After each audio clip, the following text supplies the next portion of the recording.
Gold trusted gold buyers తాకట్టులో ఉన్న బంగారాన్ని విడిపించి ఈ రోజు ఉన్న మార్కెట్ ధరకే కొనబడును. మరిన్ని వివరాలకు సంప్రదించండి 7771077720. ఇట్లాంటి దానిని వదలకూడదు సార్, ఎన్కౌంటర్ చేయాలి. ఇప్పుడు కానీ ఇట్లా కానీ కఠినమైన శిక్షలు చేయకుంటే రేపు ఇంకో అమాయకుడు బలవుతాడు. అంటే వీళ్ళ స్వార్థాల కోసం మనుషులను ఎంతకైనా వాడుకుంటారా?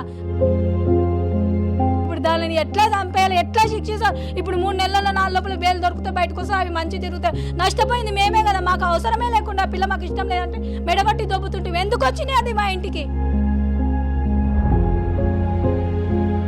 ఆన్నే ఫోన్లు మాట్లాడుకుంటూనే ఉంటుంది, 24 గంటలు ఫోన్లోనే. మా తమ్ముడు మంగళవారం మిస్ అయితే మేము బుధవారం రోజు ఉదయం 10 గంటలకు కంప్లైంట్ ఇచ్చినాం. మీరు తేజ అక్క నేను, మా తమ్ముడు సార్. అయితే బుధవారం రోజు 24 గంటల లోపలనే కంప్లైంట్ ఇవ్వాలి అంటే మేము ఇంకా తమ్ముడు రాకపోయే కదా, ఒక రోజు అయిపోతుంది, ఏమైనా పోలీసు వాళ్ళకన్నా చెప్తే ఏమన్నా దేవులాడుకొని తెచ్చిస్తారు కదా అని మేము 10 గంటలకు మళ్ళీ రోజు బుధవారం రోజు 10 గంటలకు కంప్లైంట్ 10-11 గంటలకు కంప్లైంట్ ఇచ్చినాం సార్. మంగళవారం వెళ్ళిపోయిండు.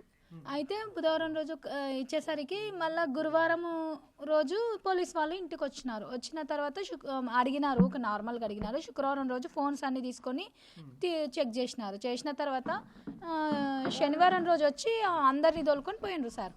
ఎక్కడికి? పోలీస్ స్టేషన్కి. వాళ్ళ ఆ పాపని వాళ్ళ అమ్మని మా అమ్మని కూడా తీసుకుపోయినారు. కొంచెం ఎంక్వైరీ చేసి మా అమ్మని పంపించినారు. ఇంకా ఆ రోజు నుంచి పాప ఇంకా పోలీస్ కస్టడీలోనే ఉంది. వాళ్ళు ఏం విచారణ చేసిండ్రో వాళ్ళకి ఏం తెలిసిందో మాకు నిజంగా తెలియదు. ఆ రోజు శనివారం రోజు వచ్చి తీసుకుపోయినారు. వాళ్ళ ఆ పాప ఇంకా అక్కడనే ఉంది, ఇంక ఇంటికి రాలే. అంతవరకు మేము ఏమనుకున్నామంటే ఆ పాపను ఏమనకూడదు, ఎవరికి తెలుసు అతడు ఎక్కడ పోయిండో ఏం ఇన్ఫర్మేషన్ రాలేదు కాబట్టి మేము ఆ పాపను కూడా ఏమనలే. నేనేమన్నా అంటే బట్టలు తెప్పించుకుంటే మా తమ్ముడు పోయిన 3 రోజులకు బట్టలు తెప్పించుకున్నావు పాప, అంతకుముందు ఏం వేసుకుంటుంటే అంటే ప్యాంట్ షర్ట్లు వేసుకుంటుంటే అంటే కొత్తగా పెళ్ళి ఆయన అమ్మాయి చీర కట్టుకుంటుంది, లేకపోతే నీకు అంత నచ్చకుంటే పంజాబ్ డ్రెస్లు వేసుకోవాలి, కానీ అత్తమామ ఉన్నప్పుడు ప్యాంట్ షర్ట్లు ఎందుకు వేసుకున్నావు అని నేను కొంచెం గట్టిగా మాట్లాడినా. మా తమ్ముడు పోయిండు, నీకు ఆ బాధనే లేదు, నీకు బట్టల బాధ ఉందా, బట్టలు ఇప్పుడు తెచ్చుకున్నావు అని గట్టిగా మాట్లాడేసరికి నేను వెళ్ళిపోతా, కర్నూలుకి వెళ్ళిపోతా, నాకు వద్దు, నేను ఉండను అని గట్టిగా మాట్లాడింది. నాకు ఇష్టమే లేకుండే మా అమ్మ వాళ్ళే బలవంతంగా చేసినారు అది ఇదని అనేసరికి నేను మా తమ్ముడు ఉండి ఆ పాప వెళ్ళిపోతే కష్టం, మళ్ళీ మాకు మా తమ్ముడు లేడు అని. మా తమ్ముడు ఏమన్నా వద్దమ్మా నువ్వు ఇప్పుడు ఎక్కడ వెళ్ళిపోకు, నిన్ను ఎవ్వరేమేమనము, మా తమ్ముడు వచ్చినాక మీరు ఇద్దరు ఏం మాట్లాడుకుంటారో మాట్లాడుకొని డిసైడ్ చేసుకోండి, కానీ అంతవరకు నువ్వేం వెళ్ళిపోవద్దు, నిన్నేమనము మేమేమనము, ఏం జరిగిందో తెలియని ఫస్ట్ పోలీసు వాళ్ళు కంప్లైంట్ ఇచ్చి వచ్చినాము అని మా తమ్ముడు పెద్ద తమ్ముడు అన్నాడు. అన్నాక పాప ఇంకా మాట అన్నామని అన్నం తినలేదు, ఏం తినలేదు. ఒక దోశలు ఒక్కటి తెచ్చుకో బయట ఆడికైనా మేమైనా తినమ్మా, తిను, ఎందుకు అట్లా తినకుండా ఉంటావు, ఏమన్నా నీకు నీరసం వచ్చి పడితే ఆల్రెడీ మా తమ్ముడు కనిపిస్తలే టెన్షన్లు ఉన్నాము, మళ్ళీ మేము ఎక్కడ పోవాలి నీకేమన్నా అయితే అని అంటే తినను, నాకు అలవాటే, నేను తినను అన్నది. సరే ఇంకా నీ ఇష్టం ఏదో చెప్పిన అయినకుంటే ఇంకా నీ ఇష్టం అని ఇంకా మేమేం పట్టించుకోకుంటే ఉంటే దోశలు తెప్పించుకొని తిన్నారు. 3 రోజులు అయింది సార్, స్నానం చేస్తలేదు, జడ వేసుకుంటలేదు, అసలు రూమ్లోకి వెళ్ళి బయటికి వెళ్తలేదు, జైల్లో ఉన్నట్టు ఆ రూమ్లో లైట్ వేసుకున్నది, వాళ్ళ చిన్నమ్మని వాళ్ళ బాబాయిని పెట్టుకుంటుంది, ఆన్నే ఫోన్లు మాట్లాడుకుంటూనే ఉంటుంది, 24 గంటలు ఫోన్లోనే. ఆ ఫోన్లో ఏం అంతగానే ఏముంటాయి ఫోన్లని. కానీ నేను అడిగిన మా అమ్మతోనే మాట్లాడుతున్నా, మా అంచిచెడ్డ మా అమ్మతోనే మాట్లాడుకుంటే నేను ఎవరికి చెప్పుకోవాలి, మా అమ్మ ఉన్నదే నాకు ఒకటి, మా అమ్మకి చెప్పుకుంటా నేను అని దబాయించింది మమ్మల్ని. నోరు ఇట్లా ఒక్క మాట అననీయకుంటుంది, ఇట్లా ఇదే ఎప్పుడు అనలేము, నెలనే అయింది కదా అని ఎప్పుడు ఏమనలేము. మొన్ననే బట్టలు తెప్పించుకుంటే ఎందుకు ఇప్పుడు తెప్పించుకున్నావు, పెళ్ళి మా తమ్ముడు పోయిన 3 రోజులకు అని ఒక మాట అడిగినాం. కానీ వీళ్ళు ఇంత మాకు అసలు ఇష్టం లేకుండా సార్ ఆ పాపని చేసుకోవడం. ఎందుకంటే ఒకసారి వెళ్ళిపోయింది కాబట్టి మాకు కొంచెం డౌట్గానే ఉండే, బ్యాడ్గా స్ప్రెడ్ చేసినారు, చెప్పినారు మా తమ్మునికి మాయమాటలు చెప్పి చేసుకుంది సార్. వాళ్ళే ఎంబడిపడి ఇచ్చినారు, వాళ్ళే ఫస్ట్లో సంబంధం కూడా మాకు ఇష్టమే లేకుండే. జంషెడ్ ఎందుకులే మాకెందుకంటే వాళ్ళ మేనమామని ఎంబడిపడి వారం రోజులు తిరిగి ఒప్పించి, మా తమ్మునికి కూడా ఇష్టం లేకుండే ఒప్పించి కుదిరించి ఇది చేసి మళ్ళీ వెళ్ళిపోయి మళ్ళీ వచ్చి మా తమ్మునికి మాయమంటలు చెప్పి చేసుకుని ఏం అన్యాయం సార్. ఒక మంచి పిల్లగాన్ని ఇంత ఘోరంగా చేసి పెట్టిండ్రు. వాడు అభం శుభం మెరుగని అమాయకుడు. మాకు ఇష్టం లేదు, మాకు పెళ్ళైనా కూడా నాకు ఇష్టం లేదు మీ తమ్ముడు అంటే మేమే పంపిస్తుంటాం సార్. ఇంత ఘోరమైన పరిస్థితి చేసి మా తమ్ముడిని మాకు లేకుండా చేసాను. మా అమ్మనైనా రోజు ఏడ్చుకొని బాధపడతాం, వీళ్ళకేమన్నా అవుతుందో నాకు భయం అవుతుంది సార్. ఇప్పుడు అంత మా చిన్న తమ్ముడు అంటే చాలా మంచోడు, కుటుంబ బాధ్యత బాధ్యతలు కానీ మా తమ్ముడు ఇద్దరు బాగా పట్టించుకుంటారు, వాళ్ళు కొంచెం ఎక్కువ పట్టించుకుంటుండే, మంచి చెడ్డలు చూసుకుంటుండే అని. మాకు వాడు అంటే చాలా బంగారం, తల్లిదండ్రులకు ₹1 ఇచ్చేటోడే కానీ అడగనే లేదు సార్, నిజం చెప్తున్నా. కానీ వాడు ఊహ తెలిసినప్పటి నుంచి తన కష్టం చేసుకోవాలి, బతకాలి, బాగుండాలి, ఒకరి దగ్గర కొట్లాటుకొని డిసిప్లిన్ సార్. ఎంత మంచోడు అంటే మీరు నిజం చెప్తున్నా సార్, ఇంత మంచి అమ్మాయికుని ముండలు ఇట్లా చేసి పెట్టిన ఇట్లాంటి దానిలో ఏం చేయాలి సార్? దీనిలో ఏం లేదు, దిశ కేసులో జరిగింది చూడు, ఆ విధంగా ఎన్కౌంటర్ చేసేయాలి. దీన్ని దానికి సపోర్ట్ చేసిన వానికి సపోర్ట్ చేసిన హంతకులను అందరిని ఏం సార్ ఇప్పుడు మా తమ్ముడు చనిపోయినాడు, మాకు బాధ. మా తమ్ముడు ఏం పాపం చేసిండు? మీరు మాకు ఒక ఇష్టం లేదని చెప్పింటే మేము పంపిస్తుంటే మీ దాన్ని, మాకు అవసరమే లేకుంటుండే. అరే వేరే వాళ్ళని ఇష్టపడే పిల్లలు మేమెందుకు ఇట్లా పెట్టుకుంటాం సార్? మాకు ఇష్టం లేదని ఒక మాట చెప్పింటే మేము వెళ్ళిపో పాప అని చెప్తుంటే, మా తమ్ముడికి వేరే సంబంధం మనం చూసుకొని చేస్తుంటే వీళ్ళు ఎంబడబడి మా తమ్ముడి ప్రాణం తీసేసినట్టు సార్. ఇప్పుడు మాకు జరిగిన అన్యాయానికి ఏం చేయాలి చెప్పండి? వాళ్ళని ఎట్లా శిక్షించాలి? అంటే అమాయకులు ఏం చేసిన మంచితనాన్ని ముంచిపోతారా ఇంతగానం? వాళ్ళకి పైసలు లేవని మాయమాటలు చెప్తే మా తమ్ముడు ఉల్టా 3-4 లక్షలు ఖర్చు పెట్టి పుస్తెళ్తాడు, పుస్తెబొట్లు అన్నీ చేయించినాడు సార్. పెళ్ళికి ₹1 ఖర్చు పెట్టకుండా వీడు మంచి సంపాదించుకుంటుండే, ప్రైవేట్ సర్వేర్ కదా సార్, బాగా కష్టపడి బాగా సంపాదించుకుంటుండే. ఇటువంటి ఆడదానిలో డబ్బును బాగా మ్యానిపులేట్ చేసిండ్రు, బాగా బ్రెయిన్ వాష్ చేసిండ్రు సార్. నా దగ్గర కాల్ రికార్డ్స్ ఉంటే కూడా మీకు వినిపించినాను, మీ విలేకరులకు వినిపించినాను, మీరు చూసినారు కదా. ఇట్లాంటి ముండలను ఎన్కౌంటర్ చేసేయాలి సార్, చంపేయాలి ఇట్లాంటి దానిలో సార్. ఇట్లాగానే చేయకుంటే రేపు ఇంకో అమ్మాయికుని కూడా బలి చేస్తారు సార్ ఇట్లాంటి ఆడవాళ్ళను. అంటే వీళ్ళ స్వార్థాల కోసం ఎదుటి మనిషి ఏమన్నా అయిపోకొక్కో మేము ఒక్కరం బాగుంటే చాలు అనుకుంటారా? ఇదెక్కడి న్యాయం సార్? మాకు ఇష్టం లేదని చెప్పింటే మేము ఆనాడే మేమే పంపిస్తుంటాం సార్. మాకు అసలు ఎందుకు వేరే వాళ్ళని ఇష్టపడే పిల్లలు మేమెందుకు ఇంట్లో పెట్టుకుంటాము? మాకు ఈ సంబంధం కాకుండా ఇంకా వేరే సంబంధం అనే చూసుకుంటాం, బీదింటి పిల్లని చేసుకుంటుంటే, అనాథ పిల్లని చేసుకుంటుంటే, మా తమ్ముడైతే బతుకుంటుండే కదా. మాకేమో వాళ్ళు ₹1 ఇచ్చిందిలే చేసింది, వాళ్ళది ఆశనే పడలేము. మాకు ఆశ పడేంత కూడా ఏం లేదు. మా నాయన రిటైర్డ్ ఉన్నాడు, మాకేమో ఆర్థికంగా మేము కొంచెం సంపాదించుకున్న వాళ్ళమే, మాకు అసలు అవసరమే లేకుండే. ఒక్క మాట చెప్పింటే మా తమ్ముడు మాకు ఈరోజు ప్రాణాలతో బతుకుంటుండే సార్. మేమే పంపిస్తుంటే ఇట్లాంటి దానిని వదలకూడదు సార్, ఎన్కౌంటర్ చేయాలి. ఇప్పుడు కానీ ఇట్లా కానీ కఠినమైన శిక్షలు చేయకుంటే రేపు ఇంకో అమాయకుడు బలవుతాడు. అంటే వీళ్ళ స్వార్థాల కోసం మనుషులను ఎంతకైనా వాడుకుంటారా? అంటే నాకు తెలిసిన విషయం ఏంటంటే వాడు ఏం పేరు బ్యాంకు మేనేజర్ తన పెళ్ళాన్ని చంపలేదని ఈ ఐశ్వర్య మా తమ్ముని రెచ్చగొట్టి పెళ్లి చేసుకున్నదంట, వాడిని రెచ్చగొట్టడం కోసం. ఇంత ఘోరమా వీళ్ళ స్వార్థాల కోసం మనుషుల జీవితాలతోన? నా తమ్ముడు ఎంత బంగారం, ఎంత మంచోడు, నా తల్లిదండ్రులు ఏమైపోవాలి సార్ ఈరోజు? ఇది కూడా ప్రాణాలతో బతకకూడదు, వాడు కూడా ప్రాణాలతో బతకకూడదు, మనకి సపోర్ట్ చేసిన ముండా కొడుకులు కూడా హంతకులు కూడా బతకకూడదు. ఏం అవసరం ఉంది వాళ్ళకి మా తమ్ముళ్ళని జీవితాలతో ఆడుకోనికే? వాళ్ళకి ఇష్టం లేదని చెప్పితే మేమే మెడబట్టి దొబ్బుతుంటాం వాళ్ళని. మా తమ్ముడు చచ్చిపోయినందుకు మా అమ్మ రోజు ఏడ్చుకోమే. మా అమ్మకు మా నాయనకి ఇప్పుడు ఆల్రెడీ మా నాయనకు ఆరోగ్యం బాగాలేదు సార్. మా తమ్ముడు ఉన్నది ఒక్కడే. ఇప్పుడు మా అమ్మ రోజు వాడి టెన్షన్తోనే వాడు ఒక రోజు కొట్లాడినోడు కాదు సార్, అమ్మ నాయనతో ఎదురు సమాధానం ఇచ్చినోడు కాదు సార్. ఇప్పుడు ఈ పిల్ల ఒక్క విషయంలోనే ఆ పిల్ల నన్ను ఎంత ఇష్టపడుతుంది, ఆ పిల్ల నేను లేకుంటే చచ్చిపోతుంది అంటావా? నేను చేసుకుంటే ఆ పిల్లనైతే చేసుకుంటా, లేకుంటే లేదు నేను వెళ్ళిపోతే ఇంట్లోకి వెళ్ళి అంటే సరేలే చేసుకుంటే చేసుకోకలే మంచిగుంటే సార్లే అనుకున్నాం సార్. మీరు ముందుగా ఇదంతా కూడా అరేంజ్ మ్యారేజ్ చేద్దామని చెప్పి కూడా ప్లాన్ చేసుకున్నారు. ఆ తర్వాత అమ్మాయి వేరే వాళ్ళతో వెళ్ళిపోయింది అనేటటువంటి సమాచారంతో పెళ్లి క్యాన్సిల్ చేసుకున్నారు. మళ్ళీ ఎట్లా కనెక్ట్ అయింది అమ్మాయి? చెప్పినా సార్, నేను కాల్ రికార్డ్ వినిపించిన కదా, ఆ విధంగా మాయమాటలు చెప్పేసరికి మా తమ్ముడు అరే పిల్ల ఆర్థిక ఇబ్బందులతో నేను బయటికి వెళ్ళిపోయినా మా అమ్మ నన్ను ఒకటే టార్చర్ పెడుతుంది, నాకు మా అమ్మ అంటే ఇష్టం లేదు, మా అక్క అంటే ఇష్టం లేదు, మా అక్క నాకు చెంపచారాలు కావాలి, బట్టలు కావాలి, చీరలు కావాలి, బట్టలు కావాలి, ఎప్పుడు డబ్బుల పిచ్చి మా అక్కకు, మా అమ్మకు ఒకటే టార్చర్ పెడుతుంది, ఈమెనేమో మా నన్ను సతాయిస్తుంటుంది, నేను ఎక్కడి నుంచి దేవాలా డబ్బంతా అది ఇదని మా తమ్ముడికి మాయమాటలు చెప్పింది బాగా.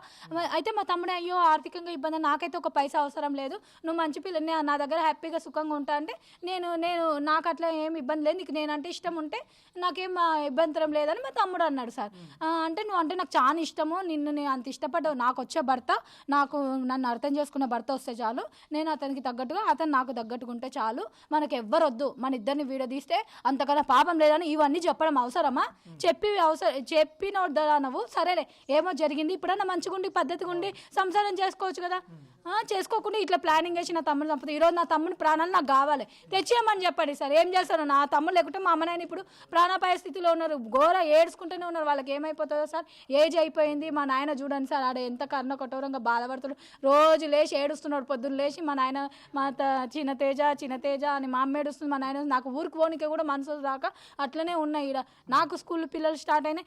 ఈ పిల్ల చేసిన కంపకు నా తమ్ముడు సార్ ఇంటి కోసం నేను అక్క అంటే ఎంత పంచ ప్రాణాలు సార్. అక్క తమ్ముళ్ళం ఒక్కనాడు గొడవ పడిన రోజు లేదు సార్, ఒక్కరోజు మనసు అలిగిన రోజు లేదు. అక్క నాకు అది నేను కడ సార్, కడ వెండిది బంగారుది కమ్మ, అక్క నాకు ఇక కమ్మగా పెట్టుకోవాలని ఇష్టం ఉంది అంటే నేను దొలకపోయి మా తమ్మునికి కమ్మ కడ ఎంత అపురూపంగా ఉంటుంది సార్. అక్క తమ్ముళ్ళము ముగ్గురము ఒక్కరోజు గొడవ అనే సమయంలో నా తమ్ముళ్ళు 2 కళ్ళలాగా ఉంటుంది. ఒక కన్ను పోయింది, ఇప్పుడు ఒక కన్నుతో నాకు చాలా బాధ భరించుకోలేకపోతున్నా సార్. ఇటువంటి దానిలకు డబ్బుల కోసం ఆటాడుకునే దానిలకు ఏ ఎమోషన్స్ ఉండవు సార్, ఏ ఎమోషన్స్ ఉండవు. దీనిలకు మంది మనుషులతో మంది జీవితాలతో ఆడుకునేటోళ్ళకి ఏ ఎమోషన్స్ ఉండవు. మా తమ్ముడు నీ జీవితాన్ని నాశనం చేసి సర్వనాశనం. ఇప్పుడు మేము ఎట్లా బతకాలి సార్? మంచికి చెడ్డ చేసుకునేటోడు వాడు, ఆదేరు వాడు. మాకు మా అమ్మ నాయన ఇప్పుడు ఎట్లా బ్రతుకుతారు, ఎవరు చూసుకుంటారు? ఏం లేదు సార్ మాకు. ఇప్పుడు మా తమ్ముడిని ఇప్పుడు దానిని ఎట్లా చంపేయాలి, ఎట్లా శిక్షిస్తారు? ఇప్పుడు 3 నెలల్లో 4 లోపల బేలు దొరికితే బయటకు వస్తే అవి మంచి తిరుగుతాయి. నష్టపోయింది మేమే కదా, మాకు అవసరమే లేకుండా పిల్ల మాకు ఇష్టం లేదంటే మెడబట్టి దొబ్బుతుంటే ఎందుకు వచ్చినాయి అది మా ఇంటికి?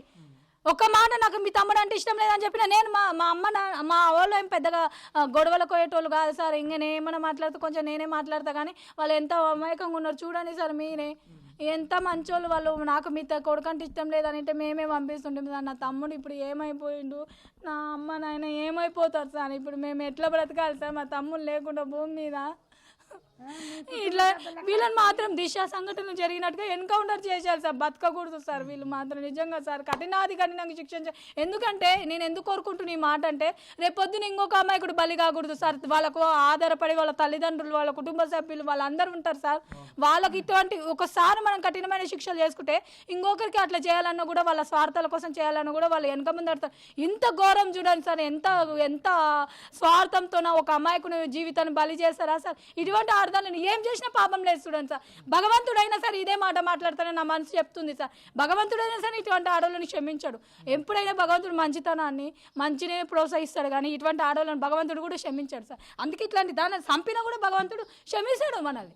మీరు ఎన్కౌంటర్ చేసేయాలి ఇట్లాంటి దానిలో ఎంబడబడిన ఆ మొగోడిని, దానికి సంబంధించి కుట్రలు కుతంత్రాలు చేసి నా తమ్ముడిని అంత చంపేసిన చూడు. ఆ కొడుకులు ఏం పాపం చేసిండ్రా నా తమ్ముడు జీవితాన్ని నాశనం చేసి పెడుతుంది.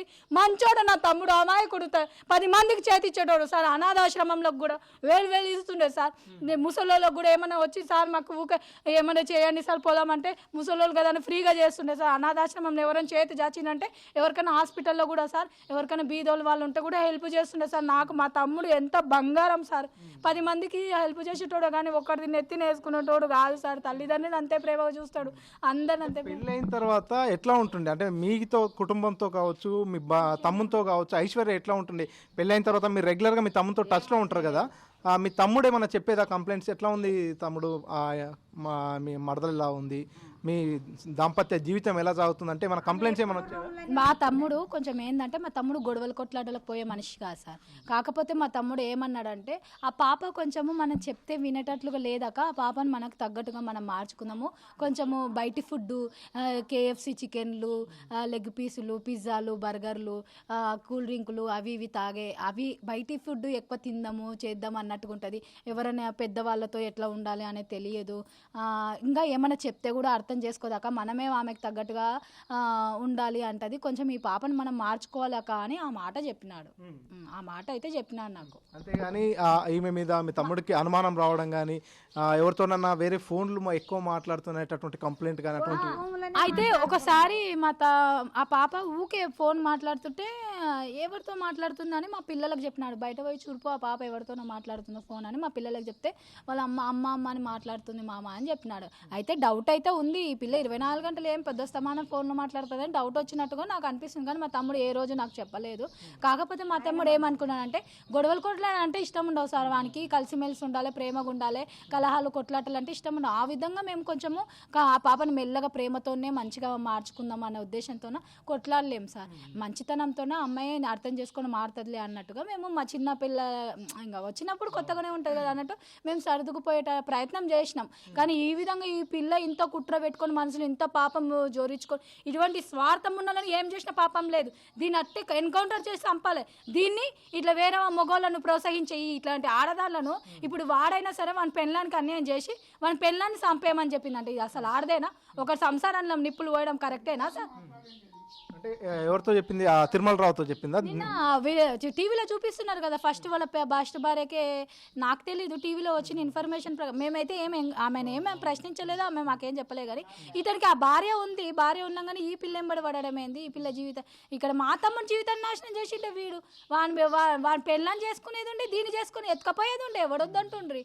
ఇప్పుడు పోలీసులు విచారణ చేస్తున్న సమయంలో మీరు మీ ఐశ్వర్య మీద అనుమానం వచ్చిందని మీరు చెప్పారా, లేకపోతే పోలీసుల విచారణలోనే ఆమెని అదుపులోకి తీసుకున్నారా? అంటే మాకు వెళ్ళిపోయింది కదా ఆ అమ్మాయి, వారం రోజులు వెళ్ళిపోయి వచ్చింది కాబట్టి మాకు కొంచెం డౌట్గానే ఉండే సార్.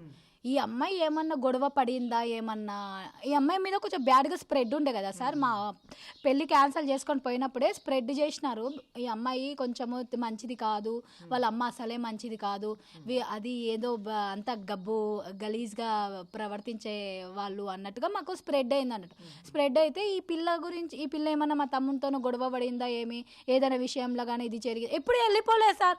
వాడు 33 సంవత్సరాల్లో ఏనాడు తల్లిదండ్రులతో గొడవ పడిన సందర్భం లేదు, అలాగే బయటికి వెళ్ళిపోయిన సందర్భం లేదు. అటువంటప్పుడు సడన్గా వెళ్ళిపోతే ఎవరికైనా అనుమానం వచ్చి ఈ అమ్మాయి వచ్చినాక ఈ విధంగా ఏర్పడింది కదా, కొంచెం ఈ అమ్మాయి వల్లనే మాకు ఏదో కొంచెం డౌట్ అనిపిస్తుంది సార్ అని అదొక్క మాట చెప్పినాం. సో ఇప్పుడు మొత్తానికి ఐశ్వర్య, తిరుమల రావు, సుజాత మిగతా వాళ్ళంతా కూడా పోలీసుల కస్టడీలో ఉన్నారు. ఈరోజు వారిని కోర్టులో రిమాండ్కు పంపించేటటువంటి అవకాశం ఉంది.